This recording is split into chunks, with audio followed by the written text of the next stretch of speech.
para que se vaya avanzando el trabajo, ¿no? Entonces vamos a hablar un poquito sobre hipótesis de investigación, luego vamos a hablar de un diseño específico, ¿no? Y finalmente vamos a hacer la parte estadística, ¿no? Básicamente el software, ¿no? Que habíamos comprometido. Esos tres componentes va a costar más o menos las clases, ¿no?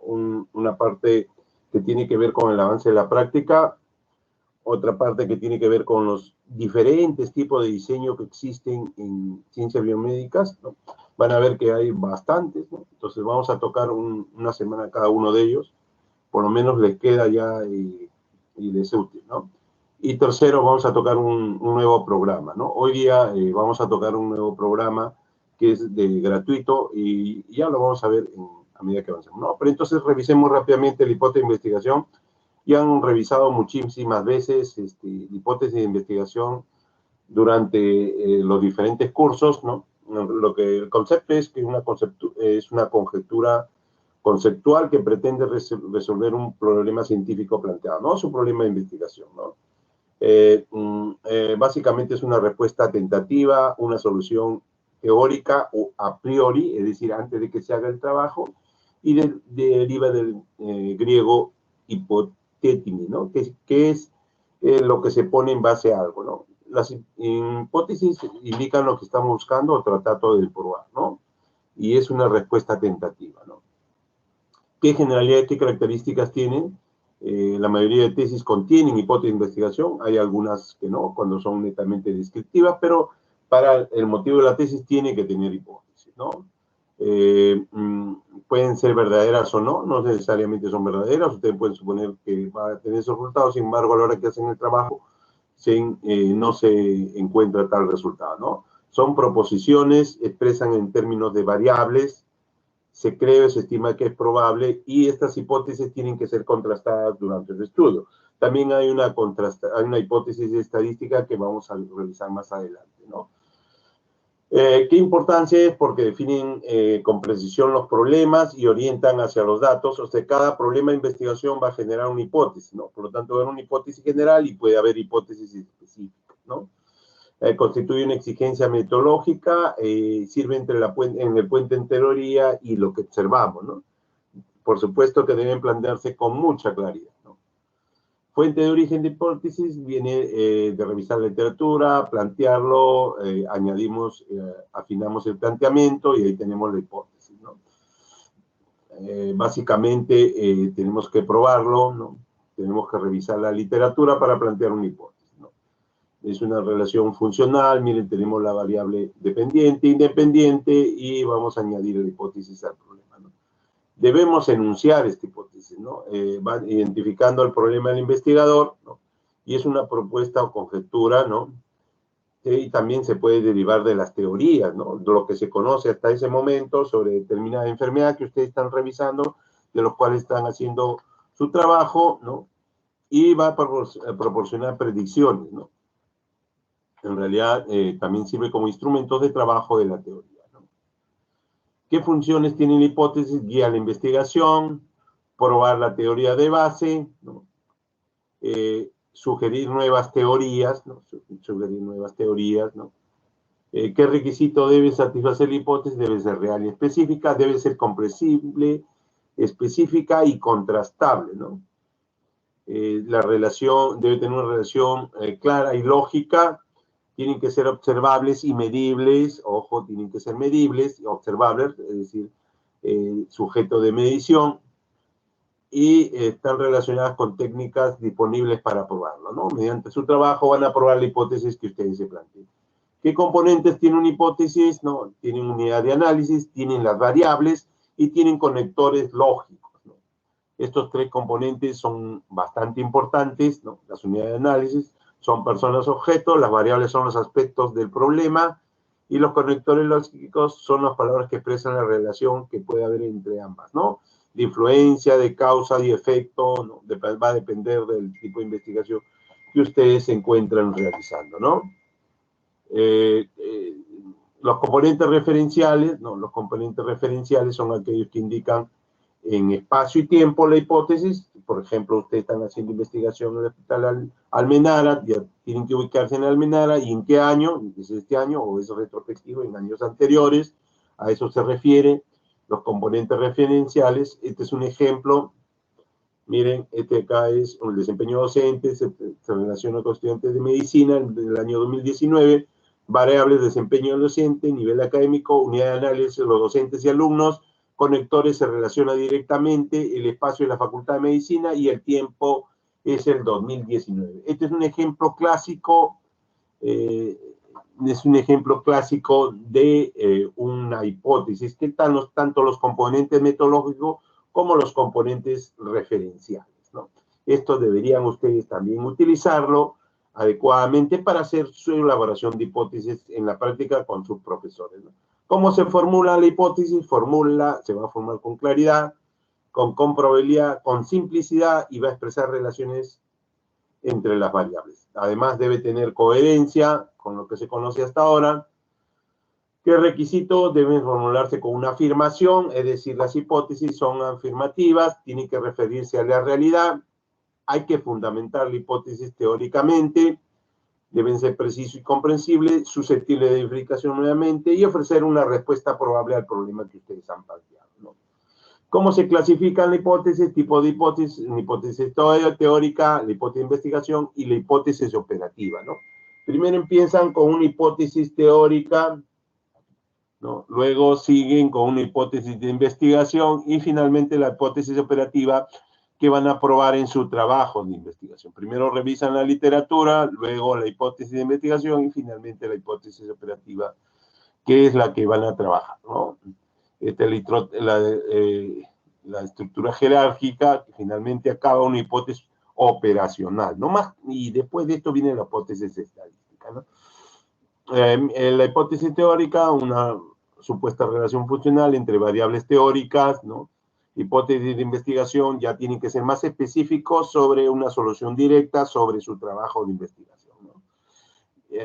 Por ejemplo, miren, la actitud de los docentes afecta el rendimiento académico, el estatus docente determina el éxito social, el incentivo, factor de productividad, los repasos ayudan a memorizar, la masificación de las aulas es causa de bajo rendimiento universitario, ¿no? La hipótesis operacional está definida operacionalmente, ¿no? Vas a ver deducciones reductivas, de manipulación o bien de medición. Cuando hablamos de manipulación quiere decir de experimentación, ¿no? O de medición, ¿no? Esta hipótesis ya es más operativa, más sentada sobre la base y ya tiene más utilidad, ¿no? Por ejemplo, miren, la definición operacional, por ejemplo, que han de manipular para medir en cuestión, ¿no? Por ejemplo, pueden citarse algunas definiciones operacionales: la especificación de la recompensa por la cantidad de alimento, ¿no? La inteligencia por las puntuaciones de un test de inteligencia, el neureticismo por puntuación en un cuestionario, ¿no? La ansiedad por la cantidad de amenaza, ¿no? Y es así como se hace una definición operacional. Ya defino las variables, ¿no? Esta es la hipótesis operacional, ¿no? Acá un ejemplo: medida de puntuación alimentaria y personal de Heinze, cantidad de faltas cometidas en un simulador de conducción durante media hora, ¿no? Entonces, ahí quiere decir que los intrometidos tienen un rendimiento más alto en las tareas que exigen estar atentos durante un largo periodo de tiempo. Esa es la hipótesis operacional, ¿no? Según contexto, va a ser hipótesis asociativas, hipótesis correlacional, hipótesis causales o de manipulación, ¿no? Hipótesis asociativa, que está asociada a una variable a otra; correlacional, que están relacionados, uno aumenta, la otra aumenta; causales, que uno es causa de la otra; y de manipulación tiene que ver con, ya las había mencionado, ¿no? Clase de hipótesis asociativa y causal, ¿no? Esta es hipótesis asociativa, ¿no? Uno está asociada con la otra; el consumo de heroína está en función a la clase social, ¿no? Es asociativa, ¿no?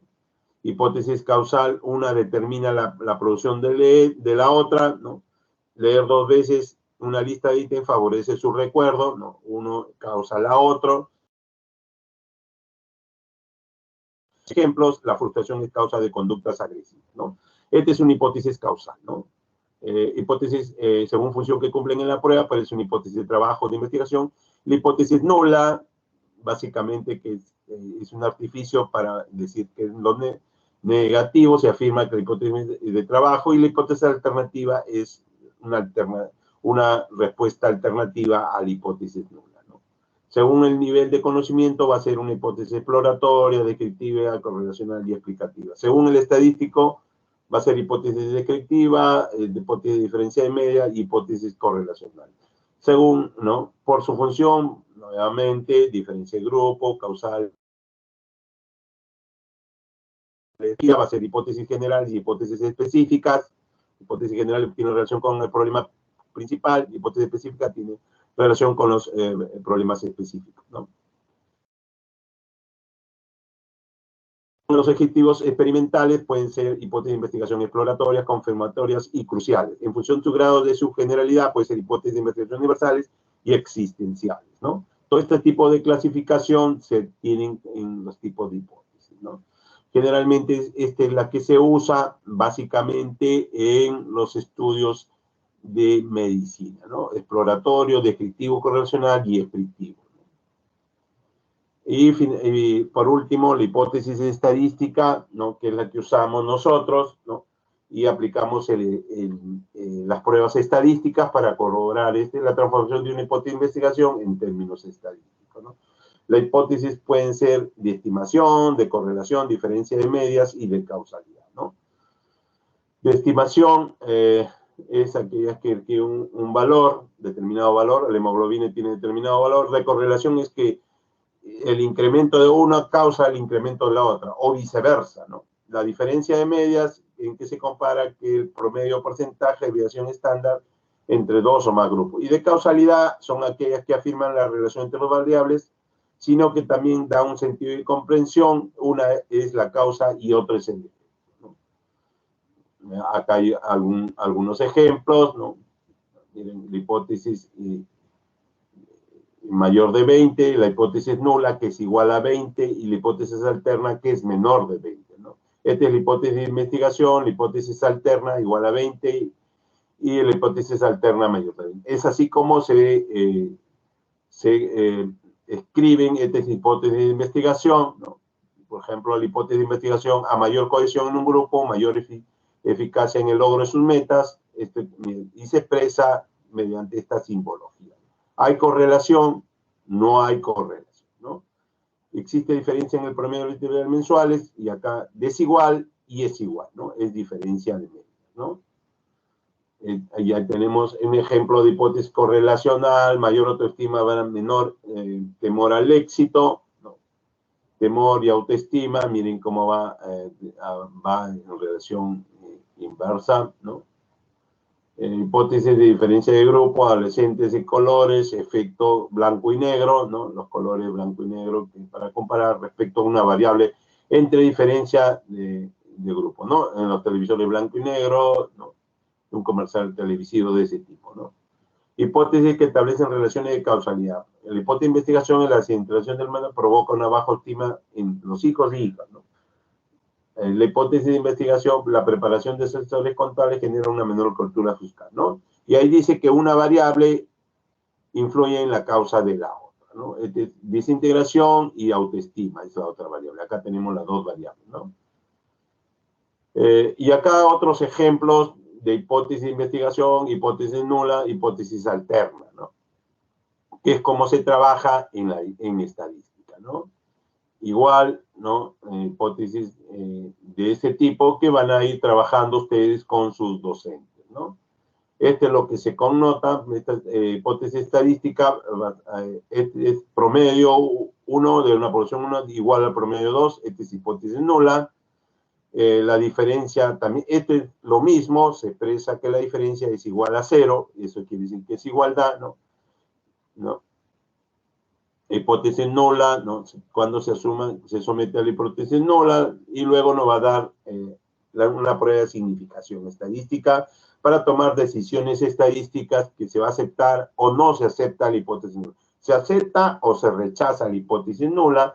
Eso vamos a ver más adelante, ¿no? Cuando hagamos algunas pruebas estadísticas, y este rechazo o aceptación de la hipótesis nula me va a provocar que cometa yo dos tipos de errores: el error tipo 1 y el error tipo 2. El error tipo 1 es el alfa o valor de P, y el error tipo D es el error tipo beta o potencia de la prueba, que es el inverso, ¿no?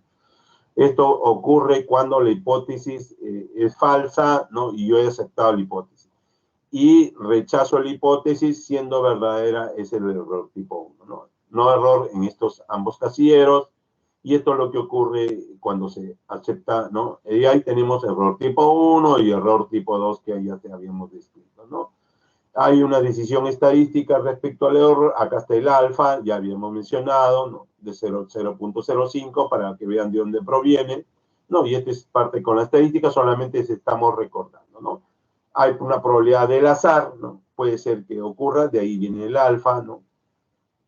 Generalmente el P debe ser menor de 0.05, ¿no? Y estos son los que tendría que mostrarles respecto a las hipótesis que deben ir avanzando, ¿no? Luego tenemos ya el diseño. Vamos a revisar rápidamente el diseño ecológico, ¿no? Como le habíamos prometido, vamos a revisar todos los diseños, y es interesante, todos los diseños, las clases se van a subir para que ustedes la puedan tener. Nos toca hoy día revisar los diseños ecológicos, ¿no? Acá la diferencia es que la unidad de estudio va a ser población, ya no van a ser los sujetos, ¿no? Ojo, acá los sujetos de estudio es la población, ¿no? ¿Qué definiciones clásicas? Rodman en el 86 y el 98, en las unidades de observación son grupos, dice, ¿no? Es una investigación empírica que tiene como un análisis al grupo, ¿no? Según Morgenstern. ¿Qué sinónimos tiene? Estudio ecológico, estudio de datos agregados, estudio de grupos, estudio de correlación, ecological study, correlation study, ¿no? Esto es lo que se hace estas características, mide características del grupo, las dinámicas de la población, ¿no? La relación entre factores de interés, generan hipótesis, inician la evidencia de una asociación, ¿no? Utilizan datos, incidencia, prevalencia y mortalidad que ya existen, ¿no? Generalmente va a corresponder a grupos, ¿no? A poblaciones, comunidades geográficamente bien delimitados, y vamos a analizar la frecuencia de una patología o una enfermedad que puedan tener, ¿no? Pero también tiene un componente en el... Características son de bajo costo, se entrega la información rápida, se hace observacional, son descriptivos, pueden generar hipótesis de trabajo y pueden contener un componente analítico, ¿no? Ojo, ya que la correlación se puede medir, ¿no? Acá está la correlación, ¿no? Puede hacerse gráficos, correlación, y podemos estimar el efecto inclusive, ¿no? Por ejemplo, la mortalidad en Lima, miren, en mortalidad infantil del 54 al 84, y vemos estas dos cifras, mortalidad infantil de menor, cómo ha ido esta mortalidad a través del tiempo, y están de manera... La mortalidad infantil y la cobertura de agua potable, ¿no? Miren, acá tenemos la mortalidad menor de 5 meses, y se va incrementando la cobertura de agua potable, y esta mortalidad infantil decae, ¿no? Entonces parece que hubiera una relación, ¿no? Una relación. De eso se trata de probar, ¿no? Que hay una correlación, pero estudiamos los grupos poblacionales y estadísticas que ya están, ¿no? En este caso de hipertensión y consumo de sal, nos vemos que no hay correlación. Pero en otro estudio hacemos el consumo de sal y la hipertensión arterial y vemos que hay una correlación, ¿no? Ojo, mayor hipertensión, mayor consumo de sal. De ahí salió, de este tipo de estudios salió que no se debe consumir demasiada sal en los pacientes hipertensos, ¿no? Fue un estudio ecológico el que nos dio la alerta, ¿no? Y mortalidad por cirrosis hepática y disfunción en Canadá, ¿no? Miren, acá también, cirrosis y el precio de las bebidas alcohólicas, ¿no? Hay una fuerte correlación positiva, ¿no? Y tenemos los series de tiempo como una variable respecto al tiempo, ¿no? Venta en McDonald's y la obesidad escolar, ¿no? Acá tenemos que las ventas siguen aumentando y hay mayor ventas y hay mayor obesidad escolar, ¿no? Obesidad. Entonces hay cierta relación de la comida chatarra, ¿no? Miren, acá miren que está fuertemente relacionado la comida chatarra con la obesidad infantil, al parecer, ¿no? Pero esto no prueba, sino sugiere, ¿no? Como habíamos mencionado, son estudios que sugieren, ¿no? ¿Qué variables ecológicas se pueden medir? Las medidas agregadas, las medidas globales y las medidas ambientales. ¿Qué significa esto? Que las medidas agregadas son aquellas, por ejemplo, personas con salud regular o mal en un país, media de intervalo de inteligencia, tasa de mortalidad de cáncer según provincias, ¿no? Tenemos medidas globales, ¿no? Por ejemplo, que tienen que ver con densidad de producción,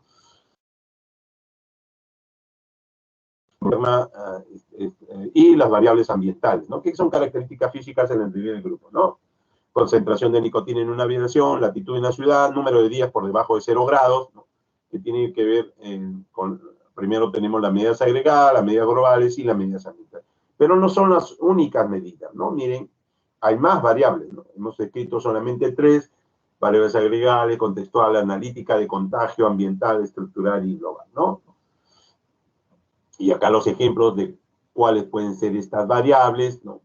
Ya eso queda para que ustedes lo revisen, son el tipo de estudio que vayan a querer hacer. Niveles de análisis de estudio ecológico. Un análisis completamente ecológico, un análisis parcialmente ecológico y análisis por nivel. Vamos a ver un análisis completamente ecológico, todas las variables son ecológicas, ¿no? Y acá no hay problema. Y vamos a hacer una tabla tetracórica y tenemos este tipo de análisis, ¿no? Por ejemplo, número anual de cigarrillos consumidos per cápita al año y tasa de mortalidad por cardiopatía isquémica en 15 países, ¿no? La mortalidad por cardiopatía y el consumo de, ¿no? de cigarros anuales. Al parecer hay una cierta relación, ¿no? En realidad no sabemos cuántos fumadores, no sabemos cuántos fumaban, pero hay una cierta relación en la cardiopatía isquémica y el hábito de fumar con estas cifras totales, ¿no? Análisis parcialmente ecológico, ¿no? El ejemplo anterior, que sucede por sexos, conocemos la tasa de los hombres y mujeres, pero no conocemos el consumo de cigarrillo por sexo, ¿no? Y análisis multinivel o análisis de nivel, combina los análisis, el análisis individual y el análisis ecológico, ¿no? Disponemos de información de infarto miocardio en 10 países, con datos individuales de consumo, cigarrillo y sexo, y tenemos en cuenta el nivel contextual, la prevalencia de tabaquismo y sexo por cada país, ¿no? Ya este es un análisis de multinivel, ¿no? Pero acá vamos a ver que hay estudios mixtos, estos son diseños y técnicas de investigación. En los estudios ecológicos no vamos a meternos a esto, ya eso ustedes lo leen, estamos dando la pauta. ¿Qué motivo de estudio, qué nos motiva a hacer un estudio ecológico? 1, para investigar diferencias entre grupos. 2, para investigar los efectos del grupo y por qué es más conveniente este diseño, ¿no? Para investigar diferencias de grupo, ¿por qué la prevalencia es particularmente alta en algunas regiones del país? ¿No? Porque este grupo tiene más alto que el otro, ¿no? Y vamos a buscar los factores responsables. Cuando hacemos este estudio se encontró que tiene relación con la base ingesta de yodo. Bueno, este es un estudio ya pasado, ya conocido, y se ha ayudado la sal para evitar este problema. Para investigar efectos de grupo, algunas deposiciones no actúan a nivel individual, y que son compartidas por todos los miembros de un grupo, por lo tanto se pueden evaluar los efectos de propiedades a nivel grupal, ¿no? Por ejemplo,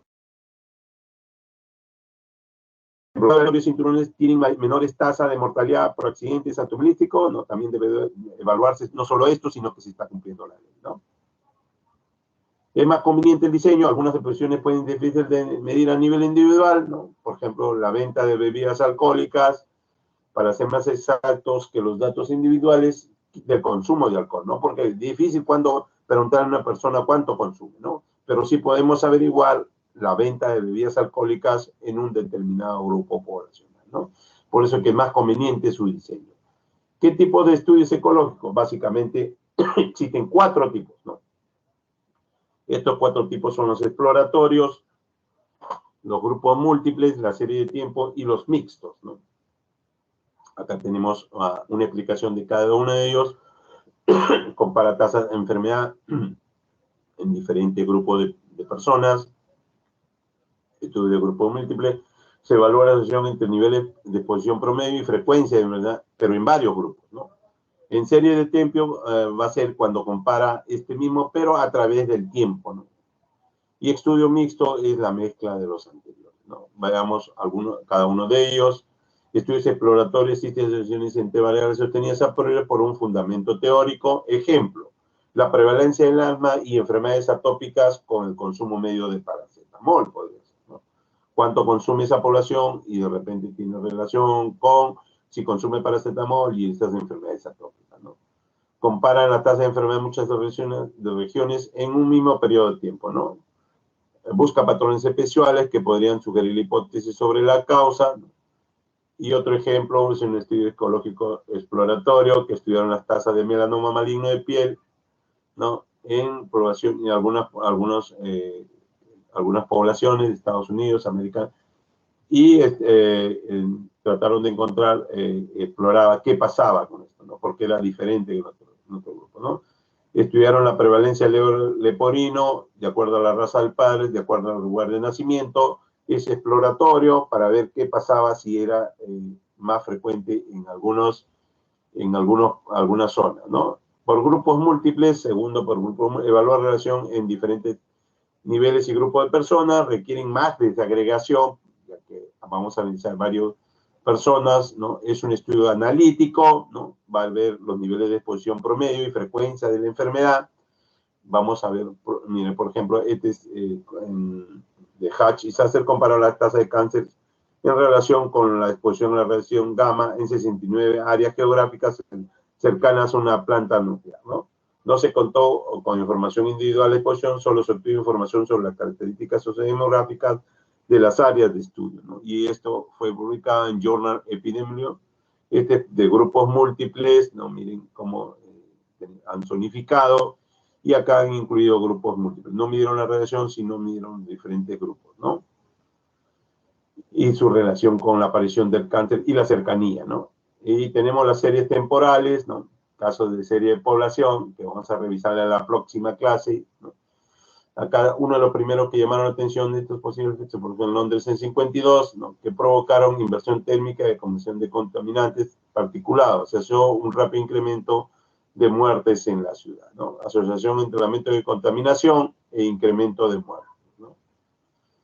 Este fue un estudio a través del tiempo. En esta época se incrementaron esta contaminación y también se incrementó. Y cuando bajó esta contaminación, también bajó el número de muertos, ¿no? Ahí compara, parece que ahí habría algo de causalidad, ¿no? De eso se trata, ¿no? Y los estudios mixtos, bueno, que es ya prácticamente mezcla todo, ¿no? En este caso van a comparar la tendencia de mortalidad infantil en 2 áreas de Chile, ¿no? Con la historia de contaminación natural por arsénico, según la fuente de abastecimiento de agua, y Valparaíso, una ciudad con menor exposición a baja, ¿no? La inferencia básicamente nos lleva estamos sujetos a la falacia ecológica. Tenemos 2 tipos de problemas con este tipo de estudios, ¿no? La primera es la falacia ecológica, el sesgo ecológico, ¿no? Ya que básicamente ocurre que la medida agrupada elegida no se mide adecuadamente el efecto biológico individual, ¿no?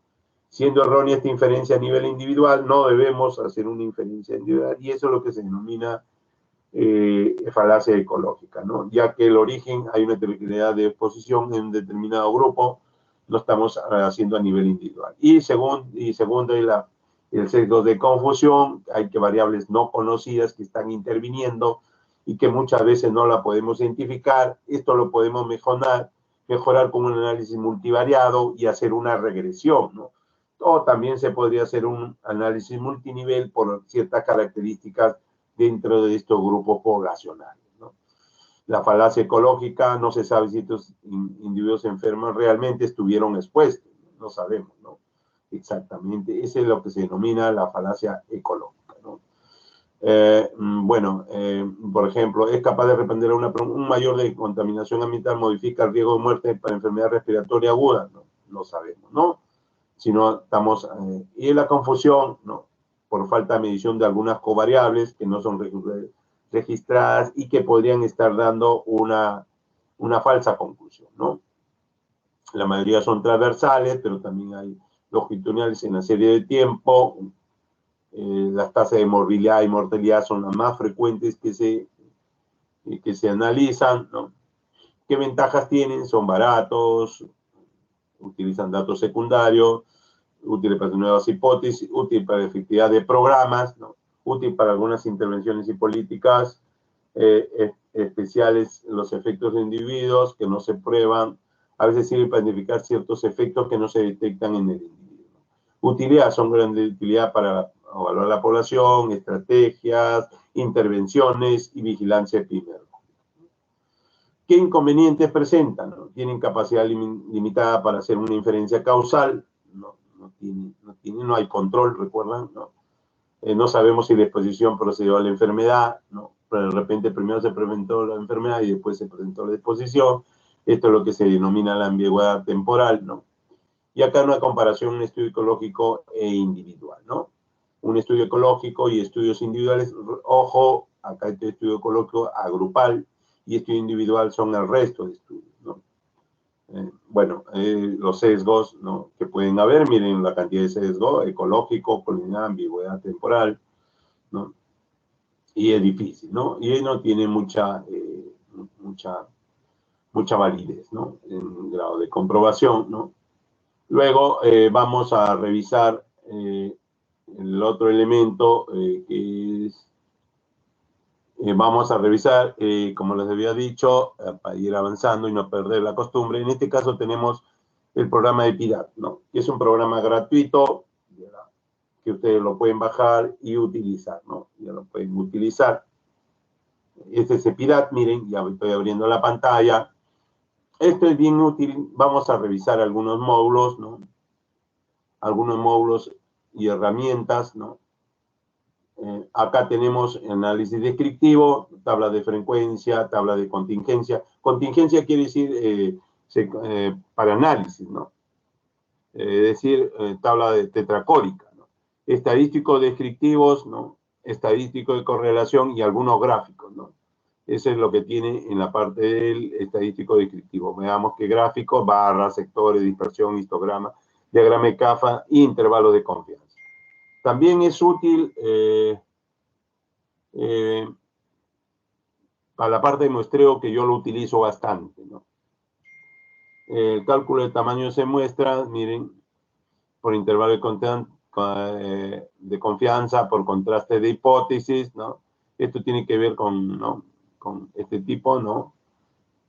La media, la proporción, el odds ratio. Acá tenemos casos y controles, ¿no? Odds ratio, intervalo de confianza o contraste de hipótesis también. Básicamente tenemos para pruebas diagnósticas, supervivencia, correlación y estudio de casos y controles. Para grupos independientes y grupos dependientes, ¿no?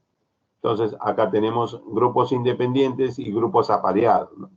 La mayoría hace por grupos independientes porque no aparea, ¿no? Entonces, veamos acá qué datos nos vamos a necesitar, proporción de expuestos y el odds ratio que ustedes plantean detectar y le van a calcular, ¿no? Vamos a hacer otro día el ejemplo y le sale el tamaño de muestra con la corrección de Yates, ¿no? Vamos a poner cualquier número, ¿no? Vamos a poner cualquier número, de repente 5%. Este es el número de controles por caso, ¿no? Vamos a ponerle 5, quiere un riesgo de 5 y luego vamos a calcular. Miren, acá vamos a ver, ¿no? Le sale el número de controles por caso 1, ¿no? Pero pueden darle más controles. En este caso le salieron 293 casos y 293 controles. Por supuesto que hemos dado datos muy jalados, de tirar de los cabellos, por eso que nos da esos valores, ¿no? La mayoría son menos de 100, ¿no?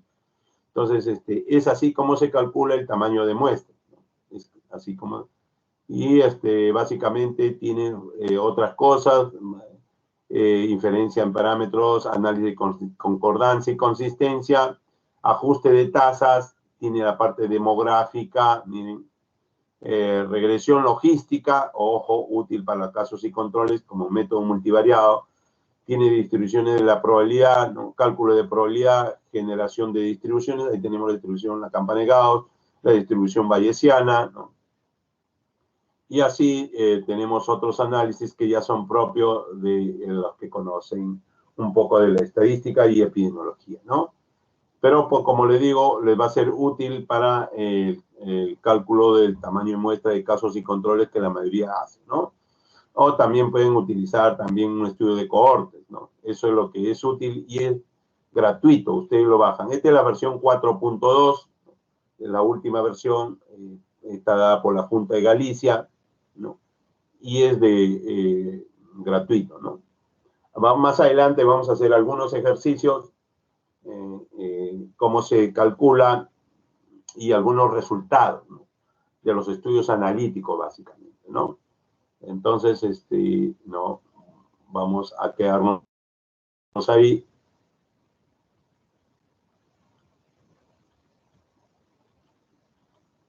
Vamos a quedarnos ahí, no sé si tengan preguntas, chicos.